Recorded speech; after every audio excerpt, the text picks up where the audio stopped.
예, 두 번째 단계인 유해 이업 요인 파악에 대해서 설명을 드리겠습니다. 한국안전기술지원단 공종현입니다.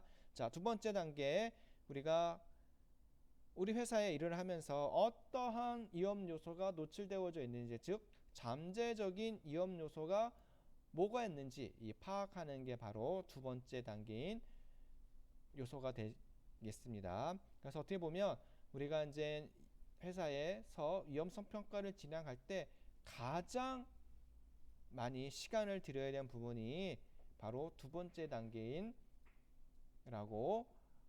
유해 위험 요인 파악 단계라고 말씀을 드릴 수가 있겠습니다. 자, 우리 회사에 위험 요소가 있겠습니까? 없겠습니까? 저는 있다라고 봅니다. 자, 있는데 우리 회사에 대해서 사고가 발생 안 한 거는 그만큼 우리가 스스로 안전 수칙이라든가 안전 문화가 우리 회사에 안전하게 잘 정착이 되어져 있다라고 볼 수가 있습니다. 그래서 어느 해당하는 작업 공정이 있다라고 하면 그 작업하는 공정에 대해서 어떤 재해가 발생할 수 있는지 미리 이렇게 찾아서 나열을 한번 해보는 것도 상당히 좋습니다. 그러면 이런 부분에 대해서 우리가 어떠한 위험 요인, 상황 및 발생 및 결과가 발생할 수 있는지 우리가 쉽게 찾아서 들어갈 수 있는 부분 자체가 있기 때문이죠. 그래서 우리가 작업을 하면서 발생될 수 있는 위험 요소가 뭐가 있는지 이렇게 미리 찾아서 접근을 해보는 것도 좋겠습니다. 자, 그러면 이제 이런 재해가 있는데요. 이런 재해를 한번 형태가 뭐가 있는지 다시 한번 보도록 하겠습니다. 자, 추락. 지금은 떨어짐이라고 많이 하는데요. 높이가 있는 곳에서 사람이 떨어질 위험. 그 다음에 감전, 충정부 등의 감전. 그 다음에 화재 및 폭발, 기계 설비, 폭발 및 화재 이렇게 나열이 되어져 있습니다. 그래서 이런 우리가 작업을 하면서 발생될 수 있는 재 형태가 뭐가 있는지 이렇게 미리 해당하는 작업 공정별로 찾아서 한번 나열을 해 보시기를 바라겠습니다. 그래서 이런 어떤 작업을 할 때 어떠한 재해가 발생했는지 나열을 해준다면 쉽게 진행을 할 수가 있겠고요. 그 다음에 우리 현장에 대해서 우리가 유해 위험 요인을 파악을 할 때에는 반드시 관리감독자는 근로자들과 함께 유해 위험 요인을 파악을 해야 되는데요. 자, 우리가 이제 이렇게 유해 위험 요인을 파악을 할 때에는 반드시 여기에 있는 5가지 사항 중에 1번과 2번을 반드시 병행해서 해주시기를 바라겠습니다. 여기서 이제 위험성 평가를 좀 진행하실 줄 아시는 선생님께서는 보면 자 앉아서 자 우리 위험성 평가를 진행하겠습니다 라고 하면 거기서 바로 문서를 다 만드시는 경우가 있는데요. 그렇게 하시면 안 된다는 내용입니다. 반드시 위험성 평가를 할 때에는 사업장을 반드시 순회 점검을 진행을 하셔서 위험성 평가를 진행을 하셔야 되고, 매번 가는 동선만 보는 게 아니라 불특정의 동선 위에도 보고 밑에도 보고 좌측도 보고 우측도 보고 평소에 안 열어보는 탕비실도 한번 열어보고 분전함도 한번 열어보고 기계설비 하부도 한번 보고 이렇게 진행을 하셔야 되는 부분 자체가 필요하겠고요.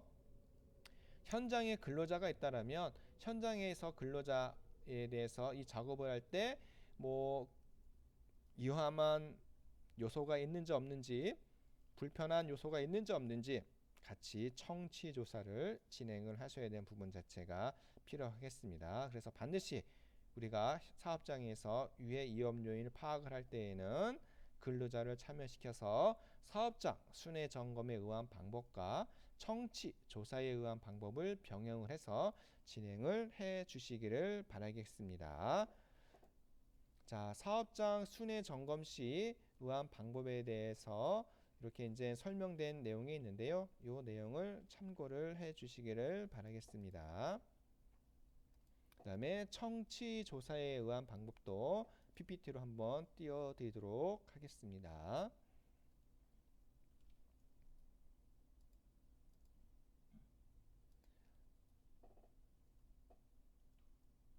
자, 그러면요 제가 이미지를 하나 띄울 텐데요. 자, 우리가 이제 요 이미지 파일을 보시고 잠재되어져 있는 위험 요인이 뭐가 있는지 한번 파악해 보도록 하겠습니다. 자, 우리가 이제 흔히들 많이 이용하는 생활 속에 많이 보편화되어져 있는 바로 그런 정수기입니다. 자, 이 정수기를 이용할 때 우리가 발생할 수 있는 재해 요소가 뭐가 있는지 한번 파악을 한번 해보셔야 되는 부분 자체가 필요한데요. 그래서 조금 전에 말씀드렸던, 자, 우리가 이런 일을 할 때 어떤 재해가 발생할 수 있는지 이 내용에 대해서 미리 나열을 한번 해보시는 게 상당히 좋습니다. 자, 그래서 요거 정수기 다시 한번 띄워드리도록 하겠습니다. 자, 우리 보통 이제 정수기를 이용하면 뭐 냉수만 드실 때는 우리가 상관이 없는데 뜨거운 물질을 드신다라고 하면 거기서 발생될 수 있는 게 바로 화상재해가 발생하는 겁니다. 그러면 이제 이런 부분에 대해서 발생할 수 있으니까 화상재해가 어떻게 발생을 하는지, 그 다음에 물을 사용하는 곳이다 보니까 뭐 물기에 의해서 미끄러져 넘어질 수 있는 그런 위험 요인은 뭐가 있는지, 또는 전기를 사용하고 또 물기가 있다 보니까 이거를 만지면서 이러한 감전재해가 올 수 있는 부분이 뭐가 있는지, 또는 우리가 물을 음용하다 보니까 이거에 대해서 오염된 오염수를 먹어서 우리가 감염되는 부분이 뭐가 있는지라는가, 이런 부분에 대해서 접근을 한번 해봐야 되는 부분 자체가 있는데요. 그래서 두 번째 단계에 대해서는 유해 위험 요인 파악이다라고 말씀드렸는데요. 이런 우리가 근로자가 어떤 행위라든가 기계 설비에 부착되어 있는 방호 장치가 없다라고 하면 어떤 재해가 발생할 수 있는지를 찾는 게 유해 위험 요인 파악이라 하겠습니다. 그래서 이 파악된 위험 요인을 가지고 현재의 상태가 매우 중요하다라고 말씀드릴 수가 있는데요. 자, 제가 한번 유해 위험 요인을 파악을 한번 해보도록 하겠습니다. 자, 이게 이제 정수기입니다. 그러면 전기를 사용하다 보면 감전재해가 발생할 수 있는 거예요. 그러면 이제 쉽게 말씀드리면, 자, 정수기의 정수기 몸체에 근로자가 촉수 시 누설 전류에 의한 뭐 감전재해 위험이 있다라고 합니다. 그게 바로 위험 발생 상황인 거죠. 근데 현재의 안전보건 조치가 어떻게 되어져 있냐 보니까, 자, 이 정수기 보면 접지가 되어져 있고, 접지가 실시가 되어져 있고, 그 다음에 이 콘센트에 플러그를 꽂아서 사용을 합니다. 자, 그러면 이게 제품이 누전이 되거나 발생을 하면 전기가 안 흘러야 돼요. 그러면 현재 상태는 뭐 감전 방지용 누전 차단기에 뭐 연결이 되어져 있다 라면 그게 현재의 상태인 겁니다. 그 다음에 이 정수기가 플라스틱으로 되어져 있으면 이중 절연 구조의 뭐 정수기 사용이 되어져 있는 게 바로 현재 상태가 되겠죠. 자, 그 다음에 이제 화상, 자, 고온의 물질 치수 시 화상에 의한 위험이 있는 거, 화상재해가 있는 겁니다. 자, 이렇게 기계적으로 접근하면 보통 요즘은 안전 코크가 많이 나옵니다. 근데 예전에 나온 거에 대해서는 안전 코크가 없는 것도 있어요. 그러면 고온의 물질 치수를 할 때 그냥 어떻습니까? 안전장치가 없다 보니까 화상 당할 수가 있습니다. 재해가. 그래서 그런 안전장치가 있는지 없는지가 현재의 안전보건조치가 되겠고요. 그 다음에 이 부분에 대해서 보면 고온주의라든가 화상주의 경고 표지가 부착이 되어져 있는지 안 되어져 있는지, 이 부분도 중요하다라고 할 수가 있습니다.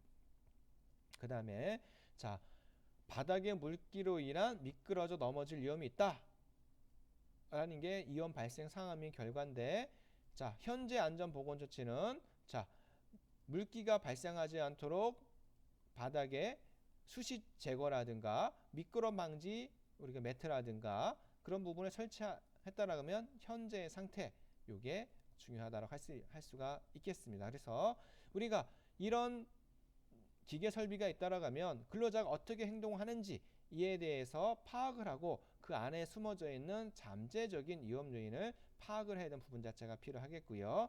그 다음에 이런 물을 음용하다가 오염수를 먹을 수가 있다 보니까, 그러면 정수기에 대한 필터를 얼마만큼 기록하고 관리를 하는지에 대한 부분도 함께 들어가는 부분이 필요하겠습니다. 자, 이렇게 대해서 어떠한 잠재적인 위험 요인이 있고 우리가 현재의 상태를 어떻게 파악하는지 설명을 드렸는데요. 우리가 위험성 평가표를 보고 작성하는 방법에 대해서 다음 시간에 안내해 드리도록 하겠습니다.